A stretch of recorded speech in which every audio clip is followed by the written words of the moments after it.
Hi, I'm Dr. Mitch Harlan, and welcome to the Truth Talks podcast. I'm sitting here with Jari Boehmer today. You might have actually recognized him. We ran a podcast with him and his wife, Tia.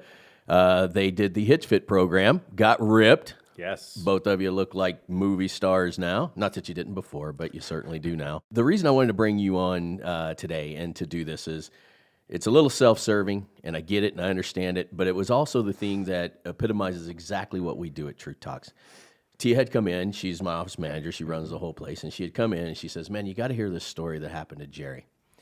And she tells me this story, and I'm like, that is exactly why we do Truth Talk. So I'm going to have you tell the story as it happened. And I want you to then explain kind of how that story made you feel, how it empowered you with what we call the experiential knowledge we try and give everyone. You bet. Well, so really just pointing out the fact that obviously us getting involved with Hitch Fit was pretty powerful for our lives, and we're still involved with that. But what transformed during that process was listening to Tia every night come home, and she would explain how her experience was affecting the people that she worked with and dealt with on a regular basis. And honestly, I just didn't quite get it. It was almost getting annoying. It was exciting that she is, having an impact on others. But in my line of work, I work by myself all day, every day. So I don't have that same experience most of the times.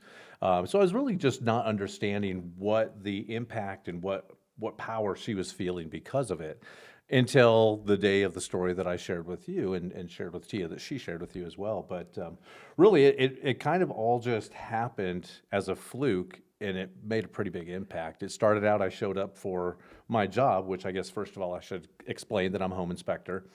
So most of the time I'm doing inspections of homes. I'm at the house by myself all day with nobody to talk to except myself.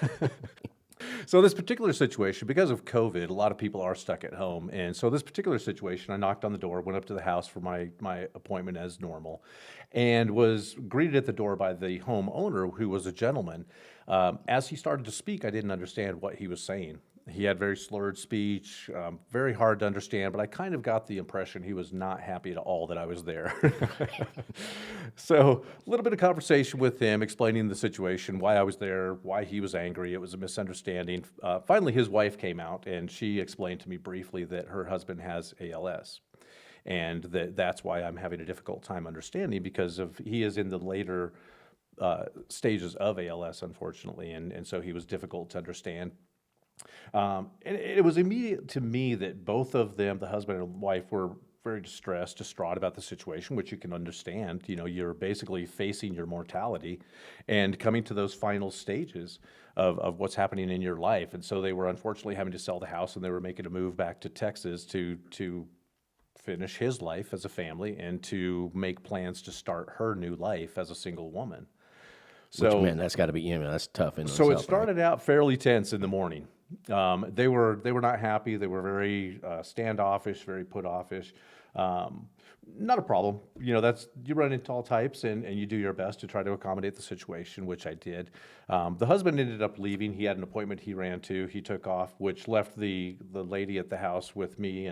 And really, you get a feel for people when you're at their home. You can learn a lot about people clearly by just walking around and being observant. And I started noticing that the Bible was open, there was scripture on the wall, and obviously she was clearly a very spiritual woman.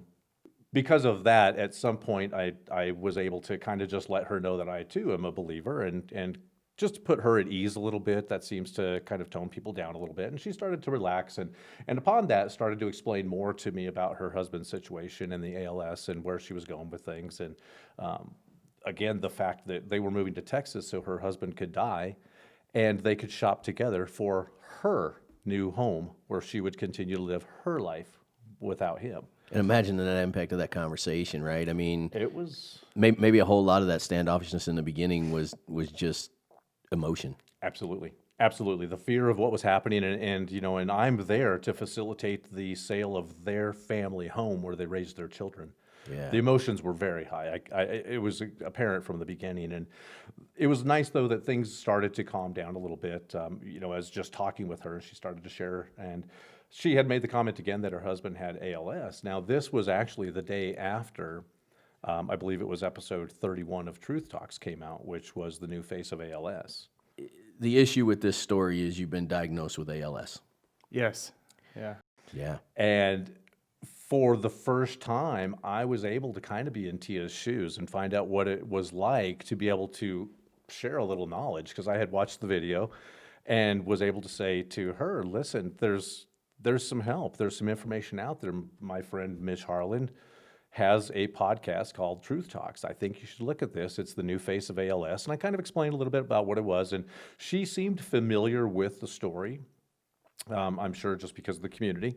And so she sort of knew what it was about. And at that point, all of a sudden, I wasn't the enemy. I wasn't the bad guy anymore. I was somebody that was there to help her out.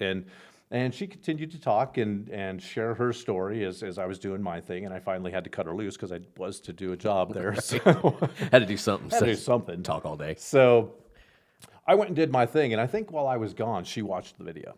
Because the next time I came back into the house, she was an entirely different woman. She was bubbly, she was perky, she was happy. She felt lifted up and made it very clear that all of a sudden I was her best friend. And she was so astounded. She thanked me profusely for just helping her to get over a hurdle, an emotional hurdle, by watching the video, by learning about somebody else's story. She felt better about her story. And that made me feel great. We had continued to talk, be very friendly throughout the morning, I believe it was, through the inspection. And at one point, towards the end of this, as we were still chit-chatting, the realtor of the job showed up to the job. And he's somebody that I've worked with in the past. We've actually done a number of jobs together. Just hadn't seen each other for a little bit. And he walked in the door, and the first thing out of his mouth was, "Oh my gosh, what happened to you?" And I kind of laughed, and I was like, "What are you talking about?" I was a complete loss, but he again said, "Last time I saw you, you were 30 pounds heavier. What did you do?" Which was pretty powerful for me, because again, I don't get to experience this. I don't hear this. Tia hears it every single day. Right. And you hear it all the time. I don't. The people that I meet have never met me before, so this is just the Jerry that they know. Yeah. So to have somebody that I haven't seen for a couple of months walk in a door and just be flabbergasted about what he was seeing was really exciting for me. It was powerful. I felt really proud of myself.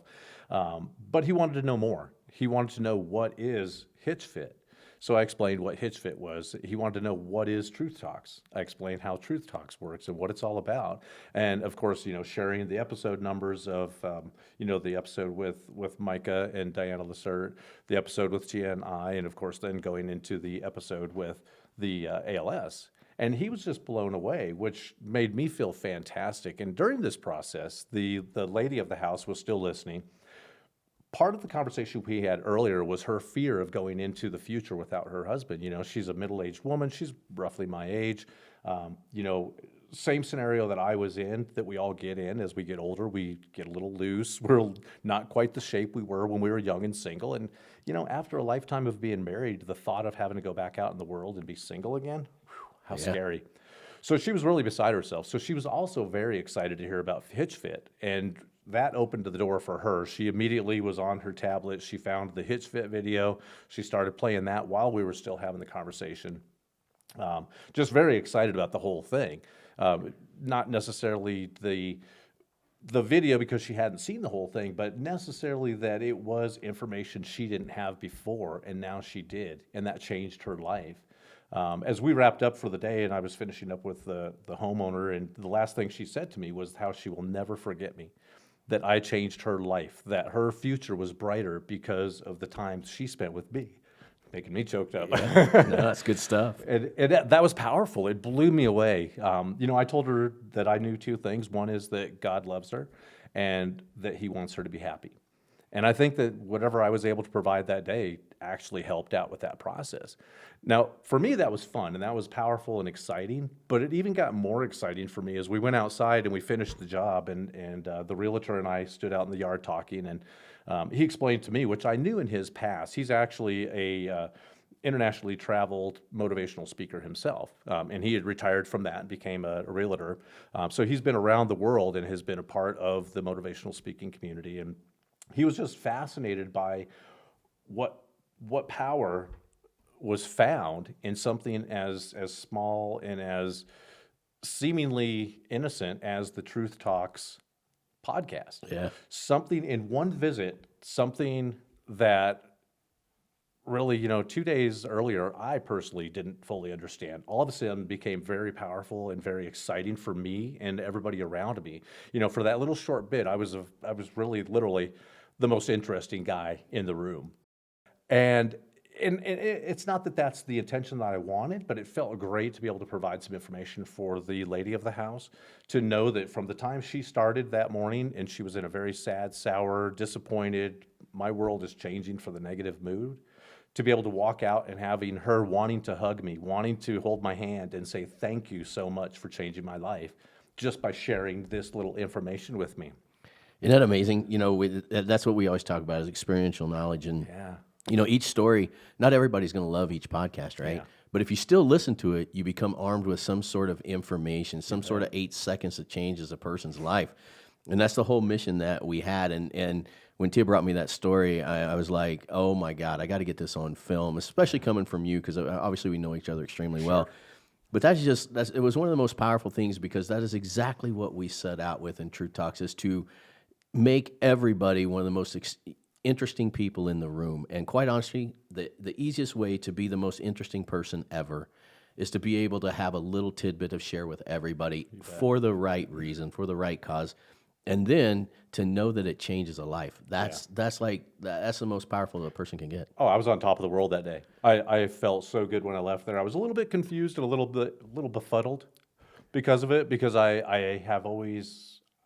fairly low key. That's why I have a job where I work by myself. I enjoy my solitude. Yeah. But when I do go out there, I'm putting on the best me that I can possibly be, and I just do what I do to try to make everybody's life a little bit better for that day.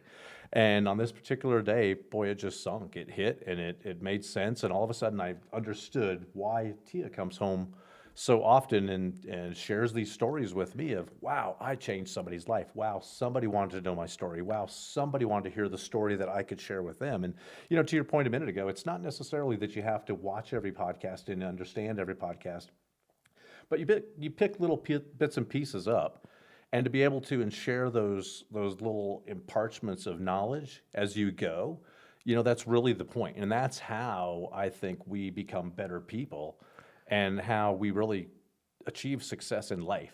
It's powerful. It really is. It's It really so is. powerful. That little time changes people's. I don't think a lot of people communicate on these levels. I mean, you come to the office and we sit in there, sometimes obviously talk way too long, but it's that power, man. It's that power of being able to communicate with people. And sometimes that communication is all about them, but you get to share some knowledge to help change their life. So I tell you, I'm so appreciative you came on and told this story, because it's exactly what it is that we try and do here at Truth Talks.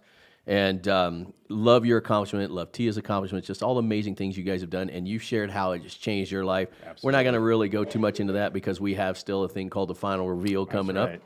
So we will be seeing you probably one more time, but it's going to be your last one. So I hope you've got your 15 minutes of fame. Get a good story. Got a good story. Jari, thank you so much again for coming in and Absolutely. sharing this with us. You bet. Thanks. Appreciate it.